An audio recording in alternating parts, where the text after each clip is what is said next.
An announcement is to be made today on compensation for egg and sperm donors. Now, at the moment, they only get expenses covered. Currently, the limit is £250. The recommendation is for them to get £750.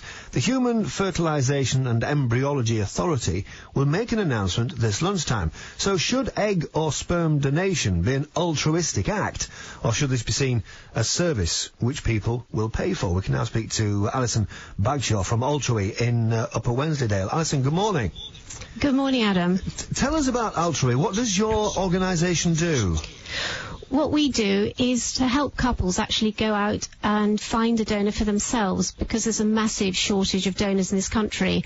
So we've started up really to help them source a donor, and it's the only way really to find somebody who might be able to help. So what's your response then to the idea of giving donors a higher level of compensation?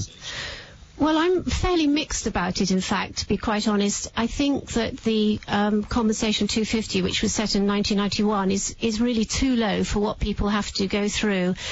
I don't want the public perception of what these donors are doing to change because they perceive it as payment.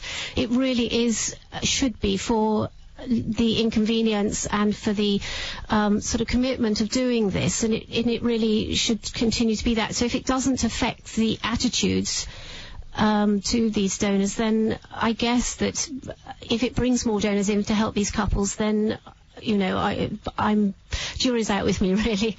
Just explain to us, Alison, what it's like for people who you're dealing with, your clients, if you like. What it's like to actually try and find a donor, and the sort of the emotions that they must be having to go through.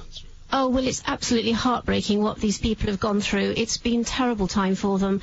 And then to actually, what I started up really was to try and help people, which gives them a bit of hope to find a donor. And we've been pretty lucky with finding the most amazing women. So they then have to go through that experience of, will that donor go through with it for them? Are they going to pull out? Will it actually happen? And so at the end of the day, I think they're run pretty ragged. But we are finding the most incredible women for whom payment really simply isn't an issue. But obviously, I think they should be compensated really for the time and the inconvenience of it. And the people that you're working with, trying to find donors, would they mind, for want of a better phrase, if they knew that donors were perhaps doing it for more money rather than for what you would describe as altruistic reasons? Well, obviously there are going to be people who mind it because they come to us because they want a donor who's doing it because they want to genuinely help rather than get paid.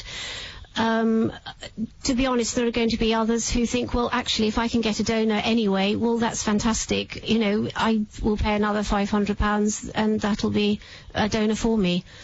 Is this the best way of increasing donors, do you think, or is there another way? Oh gosh, I really think this is just a drop in the ocean. There's such little awareness out there in the public domain. We go out trying to find donors, and there are a number of women who just don't even know they can do it. There's masses of myth and fantasy about what's entailed. And all the donors actually an interesting experience that we had last weekend was a donor who came up to us and said, actually, I'd love to do this, but I can't afford to do it. And I said, well, why not? And she said, what does that mean? And she said, well, I thought we had to pay so much money for IVF. And I said, no, if you're a donor, this actually is, you get paid to do, you actually don't have to pay anything. So it's raising awareness that we need to do, I think, in this country, in a whole different way than we've been doing. Alison, it's good to talk to you. Thanks very much indeed. Alison Bagshawe from Altrui in Upper Wensleydale.